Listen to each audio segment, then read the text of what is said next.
Ya, itu adalah cuplikan wawancara TV One ya di program Kabar Petang kemarin ya dengan Brigjen Pol Enda Priantono. Ini cukup komprehensif dijelasin loh tadi loh. Ya, cukup Ya lengkap. kan? Memang mungkin Ini agak soal rumit, tapi kita coba tarik satu persatu benangnya, mulai dari mekanisme tadi kan disampaikan kan. Kalau misalnya kita melihat dari sisi KPK, kemudian disampaikan bahwa masa jabatannya sudah habis, kemudian juga tidak ada rekomendasi. Tapi dari sisi Polri ternyata sudah perpanjangan hingga tahun depan. Nah, kita akan bahas, sudah hadir di studio ada Mas Yudi Purnomo Harahap, mantan penyidik KPK. Selamat pagi, Mas. Pagi, Mas Yudi. Selamat pagi, Mas. Mas Yudi ini kalau nggak salah juga jadi ketua Wadah Pegawai KPK 2018-2021. Tepat kita seperti yang mengundang Mas Yudi nih kalau bicara soal Paham betul nih soal mekanisme nanti. Oke, juga sudah terhubung sama kami ada Prof. Karim Suryadi, Guru Besar Komunikasi Politik Fakultas Pendidikan dan Ilmu Pengetahuan Sosial Universitas Pendidikan Indonesia. Selamat pagi. Pagi, Assalamualaikum, Prof. Selamat pagi, Riti, Maria, dan Mas Yudi. Ya, kita coba pagi, ke Prof. Mas Yudi dulu ya. Ya.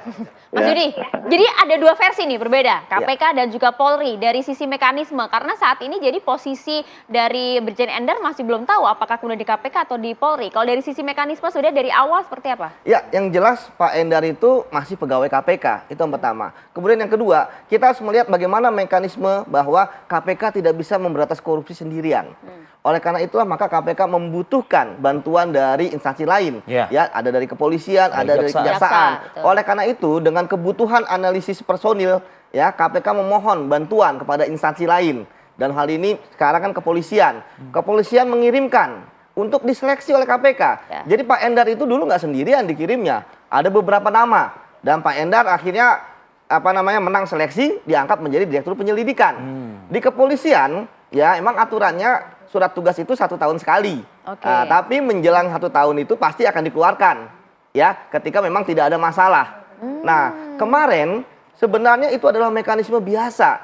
Bahwa ketika tanggal 31 mau berakhir, ya akhirnya kepolisian mengirimkan ya kan surat perpanjangan. Jadi sebenarnya secara informal tidak ada tuh yang namanya masa jabatan habis ya? Tidak ada, karena sudah ada secara formil surat dari kepolisian. 29 Maret katanya. Iya, dan ingat loh bahwa Pak Endar ini kan bukan perpanjangan yang pertama surat tugasnya. Oke. Kan beliau dari 2020. Kok 2021 nggak ada masalah, 2022 nggak masalah, 2023 tiba-tiba ketika sudah ada perpanjangan, artinya Pak Endar ini posisinya sampai tahun depan 2024 adalah di KPK. Ya, tiba-tiba 2 hari kemudian atau 3 hari kemudian kan tanggal 31 ada surat dari KPK ya yang bersangkutan dikembalikan. Ini kan ada apa? Sangat janggal gitu kan? Oke, janggal Mas Yudi. Tapi saya gini, saya bukan KPK ya, saya nggak ada rekam jejak saya di KPK. Ya. Tapi begini, kalau misalnya seorang atau KPK, saya mengatakan KPK, saya nggak mau mengatakan Pak Firly atau para komisioner. Kalau KPK mungkin ingin mengganti, itu sah-sah saja dong. Nah, disinilah yang menarik bahwa ingat KPK itu kan lembaga independen, bukan hanya lembaganya ya dalam penegakan hukum, tapi juga pegawainya. Ada aturan di situ. Kenapa? Supaya tidak terjadi like and dislike. Ya, jadi ketika misalnya ada pegawai tetap, ya dia tidak disukai gitu kan, dia kemudian dipindah, ya kan? Atau kemudian ini ada pegawai dipekerjakan, ya. Jadi nggak bisa nggak bisa, karena memang ada satu syarat yang istilahnya itulah yang mengunci supaya pimpinan tidak bisa sewenang-wenang pada pegawai, terutama pada mereka yang dipekerjakan, adalah bahwa dia baru bisa dikembalikan kalau dia melanggar kode etik yang berat, dan itu sudah terbukti. Jangan-jangan ada aturan baru. Satu itu. Iya, itu. Nah, itu aja aturan di KPK. Tidak pernah ada aturan baru, lebih baru lagi daripada itu? Enggak lah, karena hanya itu aturan di KPK ya. Karena KPK kan lembaga independen, ada aturan internalnya. Jadi ya pegawai dari kepolisian yang ada di KPK, dia terikat dengan aturan KPK itu. Sehingga KPK baru bisa mengembalikan dia kalau tadi ada pelanggaran berat. Pelanggaran berat atau atas inisiatif sendiri. Saya biasa dulu di KPK, teman-teman ada yang ingin kembali ke instansinya karena wah saya ingin dekat dengan keluarga. Saya ingin mencoba tantangan baru. Nah, itu kan atas inisiatif sendiri. Atau yang kedua, dari kepolisian sendiri yang menarik. Karena ada promosi, ya kadang-kadang ada juga teman-teman saya ada yang sekolah, ya kan, ada yang jabatan baru, ada jadi Kapolres, gitu kan. Jadi itulah yang membuat KPK independen, bahwa pimpinan tidak bisa menggeser ya pegawainya seenaknya saja, seperti itu. Kalau aturannya jelas seperti itu, ini baru pertama kali terjadi atau sebelumnya juga sudah pernah KPK mengembalikan tanpa alasan? Ya, tidak pernah terjadi KPK mengembalikan ya atas inisiatif KPK sendiri tanpa adanya pelanggaran berat Seperti itu. Dan kemarin kan Dewas sudah mengatakan bahwa Pak Endar ya selama dia berada di KPK Kembali normal saja. kembali tidak pernah melanggar etik gitu kan. Dan Pak Endar ini kan dulu pernah di KPK juga. Iya, jadi penyidik. Dulunya ya. Iya, jadi beliau kembali lagi KPK gitu kan. iya. Jadi artinya ketika Dewas sudah menyatakan bersih dari etik, dasarnya apa? Seperti itu. Kenapa harus ditolak? Kan? Betul. Ya. Oke. Saya ingin ke Prof. Karim Suryadi. Lantas Prof ya. Dasarnya ini apa sosok nih? Mas Yudi ini sudah beliau ini asli KPK gitu loh maksudnya. Apa sih Prof yang terjadi dari aspek komunikasi yang lagi Miss ini ya. kisruh saat ini gitu loh Prof. Kalau ini ada syarat komunikasi yang terputus ya. Karena memang betul tadi dikatakan bahwa, dan yang ditempuh betul, bahwa 6 bulan sebelum masa perpanjangan atau penugasan berakhir, KPK akan berkirim surat. Dan itu sudah dilakukan. Tadi disebut pada tanggal 11 November. Kemudian polisi menugaskan kembali, tapi kemudian ditolak gitu. Nah ini menariknya di sini.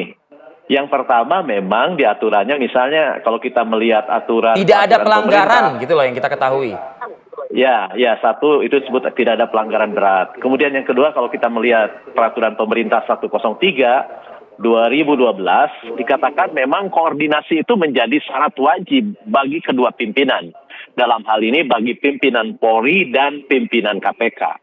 Mengapa wajib berkoordinasi? Sebab yang akan menjadi masalah itu bukan saja kalau secara sepihak menolak, tapi juga akan menjadi masalah ketika secara sepihak menarik. Misalnya kepolisian menarik para penyidik yang ada di KPK, ya keroposlah KPK. Oleh karena itu maka sebelum menarik atau memperpanjang, itu harus berkomunikasi. Bahkan dikatakan wajib berkoordinasi. Kita orang Indonesia tahu apa arti kata wajib. Kalau tidak berarti ada dosa, ada pelanggaran. Ada sanksi kepada dua pimpinan ini. Nah itu yang pertama. Yang kedua, ini kan masalahnya sudah ditugaskan kembali.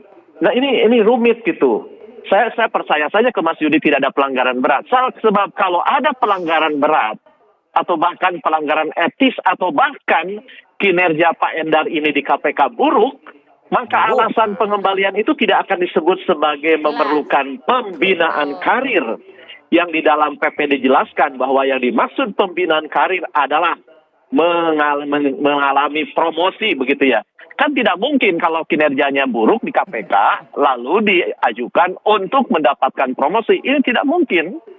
Tapi dengan kinerja yang seharusnya mendapatkan promosi di Polri lalu kemudian Polri memperpanjang penugasannya di KPK lalu ditolak.